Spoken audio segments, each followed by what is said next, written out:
पे आपको ये देखना है कि ये दिया क्यों जाता है, और वो आपको यहाँ पता चलेगा क्योंकि आपको पता है कि पौधे की क्या होती है एक विशेष,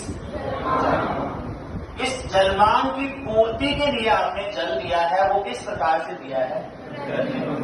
अब देखिए यहाँ पे जलमांग की बात कर रहे हैं, तो जलमांग में पौधे कौन कौन सी आवश्यकताएं हैं जिनमें जल प्रयोग में ले रहे हैं, तो उसका फॉर्मूला ये होता है।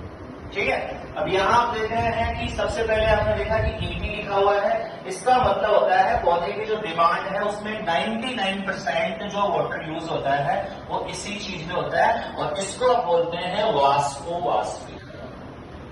क्या बोल रहे हैं इसको, वाष्पोवाष्पीकरण बोल रहे हैं, यानी कि पौधे वानस्पतिक भागों से और जो निर्जीव सतह है वहां से जल को जो उड़ाते हैं वाष्प रूप में, उसको बोलते हैं वाष्पोवाष्पीकरण।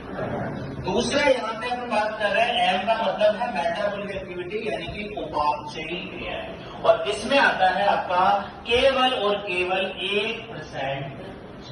केवल और केवल कितना आ रहा है बेटा, 1% आ रहा है, यानी भोजन जो बनता है उसमें केवल और केवल 1% जल का भी प्रयोग किया जाता है। और इसके अलावा ये ऐसे ही बता रहा है कि जो अन्य क्रियाएं हैं जिनमें जल नष्ट हो जाता है या दिया जाता है, उस सबको मिलाकर यहाँ पे एक ही शब्द बना दिया गया, और वो क्या है। अब पौधे की जितनी भी जलमांग होती है वो आपके भरोसे पूरी नहीं हो सकती है, क्योंकि यहाँ पे ये जलमांग बहुत ज्यादा होती है, इसलिए मुख्य रूप से इसका जो पूर्ति होती है वो किसके द्वारा होती है। आप सोच रहे कि पूरा का पूरा हम दे देंगे, आप नहीं दे सकते हैं। अब यहाँ पे शर्त यह है कि वर्षा से जो